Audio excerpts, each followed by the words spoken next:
เกลือแซ่บบ่ไม่ได้เสพนะบ่ได้แซ่บกินก็กินข้าวกับเกลือพี่น้องลูกเพิ่นก็ได้น้อยนะอืมผู้ใดซื้อเสื้อให้นะผู้ใดซื้อเสื้อให้ลาวนะมีเสื้อเทนแล้วเสื้อแถวนี้เขาเอาให้บ่ได้ซักอยู่บ่เสื้อผ้านะนั่งเลย ได้ซักอยู่บ่เสื้อผ้านะมีแผบมีสบู่ใส่อยู่บ่บ่มีนะสบู่เพชรเดี๋ยวมีแต่แนวบ่มี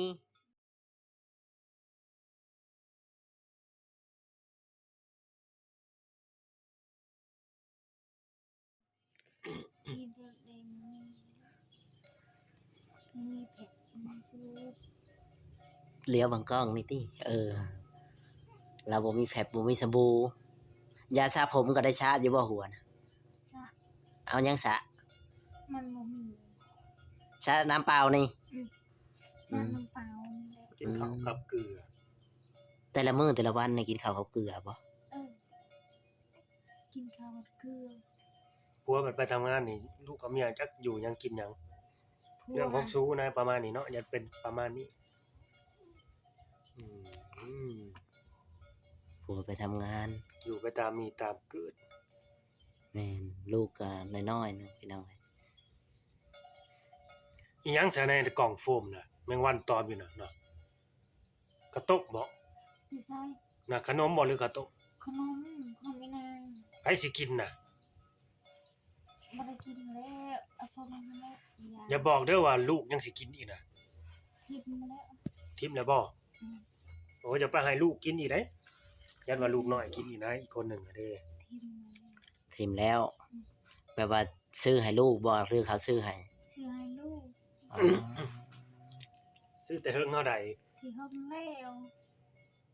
ได้จังมื้อเลย3 มื้อคือบ่ทิมซะจังนั้นลูกมาบัดสิกินลงกินนะฮะทิมลงตารางผู้ให้ไก่ให้กาให้หมูกินอยู่ลูกมีบ่ไก่นะบ่มีหมูของเจ้าบ่ได้มีจักโตของผัวก็บ่มีหมูไปแสนน้อยตัวนึงใช่นี่หลังนี่มีแต่ของเขาอ๋อ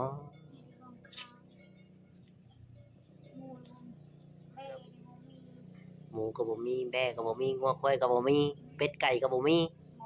บ่มีหยังสักอย่างมีแต่ลูกมีแต่ลูกคนน้อยๆเราก็กินข้าวเก่งอยู่บ่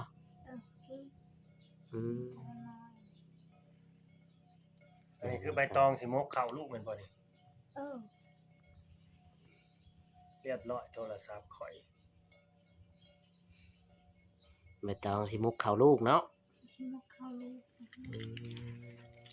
โทรศัพท์ข่อยเรียบร้อยเป็นจังได๋ความจำเต็มนี่แหละพี่น้องเนาะทางน้องเพิ่นก็ได้เอาใบตองสิมุกข้าวลูกเจ้าก็เลี้ยงลูกแบบนี้ตลอดเลยเนาะตลอดชีวิตผัวดิเลี้ยงซอยอยู่บ่แล้ว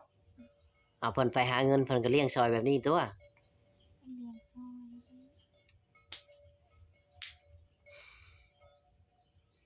หยังก็บ่มีเสื้อผ้าลูกก็บ่มีส่งลูกก็บ่มีข้าวก็กินกับเกลือพี่น้องเอ้ยแต่ละมื้อแต่ละวันโตมานี่แหละพี่น้องเอ้ยทางน้องเพิ่นก็อยู่แบบนี้กับลูก2คนแม่นบ่2 คนแต่คนนั้นน่ะจะปล่อยไปเลยบ่คนลูกคนโตนะบ่แล้วมันไปดินเจ้าบ่ย้านบ่คนเอาไปอยู่นำอีมิวอยู่นำหมู่บ่รู้จักกับเขาบ่เรากินข้าวกินน้ำมาใช้กินน้ำเขากินน้ำเขานอนพุ่นบ่มันก็นอนมานอนพี่ไปดินซื่อไปดินซื่อเอาไปดินซื่อพี่น้องเอ้ยลูกตื่นแต่เฮิงแล้วบ่นี่ลูกนี่นี่แต่เฮิงเลยชื่อในใดลูกนี่ตั้งชื่อให้แล้วบ่ยังเนาะมันก็ได้5 เดือนเนาะได้เดือน5 เดือนเรายังบ่ได้ตั้งรับชื่อลูกชีวิตน่าสงสารพี่น้องเอ้ยแม่นทุกอย่างมองเงินสิซื้อยามากินบำรุงเจ้าของนี่ก็บ่มีเงินสิไปซักยาแบบเจ้าของผิดกรรมนี่ไปซักยาให้มีเหือมีแห้งก็บ่มี เงินสิซื้อเสื้อผ้าใส่เจ้าของกาคิงนี่ก็บ่มี มีแต่แนวบ่มีเนาะ เสื้อก็คือทางบ่าวจอยว่าเห็นใส่แต่หึงแหละตัวนี้น่ะ ที่ห้องแล้วอันนี้ ใส่ได้จังมื้อแหละนั่งลอย โหลายเลยหลายถือเลย ใส่จนจำบ่ได้ จำบ่ได้ นอนก็ใส่ตัวนี้ น้องใส่ตัวนี้ เวลานอนในกลางมุ้งนี่บ่มีมุ้งบ่นี่ หมอน มุ้งก็บ่มีอีก อืม อ้าวยุงบ่กินบ่คนน้อยน่ะ มันกินแล้วอืม อ๋อ ใช่บ่มีคนมุ้ง มุ้งบ่มีจักด่างอันนี้นี่ นอนพากันนอนเกลือยุงนี่ มันบ่กัดบ่ มันกัด สงสารคนน้อยนี่ติบ่ได้ฮู้จักไปสั่งพี่น้องเอ้ยสงสารลูกแล้วนี่แน่น้อยๆมันแบบว่าอยู่เฮือนก็อยู่แคมป์ป่าซำเนาะยุงบ่หลายบ่กลางคืนนะ โอ้ยหลาย หลาย ก็สิคล้ายอยู่แบบมันอยู่สูงนี่จังน้อยยุงก็สิบ่ขึ้นมาเท่าใด สูงมันก็เบิ่งก็เฮือนกระปองกระแปงทะ ดั ลุ งไฟอุดเนาะกลางคืนนี่เนาะกลางคืนก็ดังไฟไว้บ่นี่ ดังไพ่ อืมยุงสิกินแล้ว อันนี้ให้ได้อืม กลางคืนก็ให้แอบบ่ มันไอ้ยับได้อีกอันนี้ อืม แอบแล้วให้พอมันเอากลางคืนกลางเว้นแม่เอาได้กลางคืนให้พอเอา สิอืม พอเอา ได้ดัง พอเอาอยู่บ่กลางคืนนะ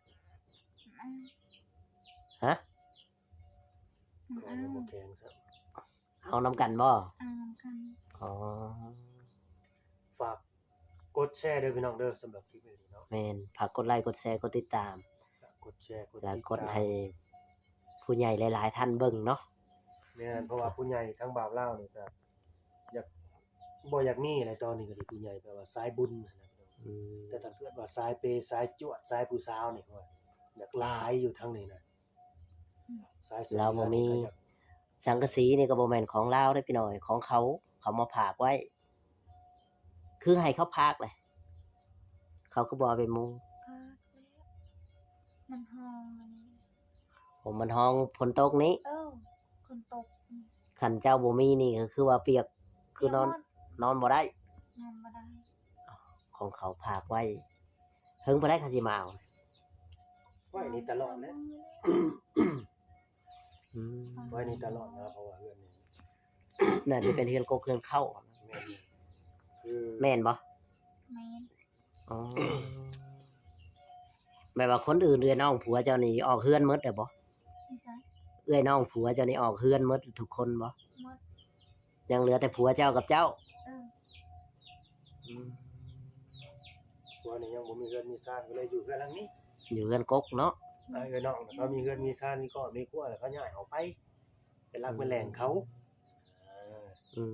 ต้องเป็นแนวนั้นนะพี่น้องเอ้ย พ่อแม่ผัวก็ยังอยู่บ่ ยังอยู่ อยู่ใช้พ่อแม่แล้วนะ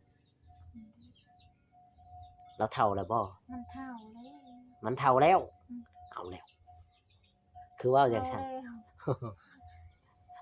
แล้ว ว่ามันเฒ่าแล้วว่ะ ทั้งนั้น อยู่ทั้งปู่ทั้งย่านะบ่ แม่น แต่ว่าเฒ่าเบิดแล้วบ่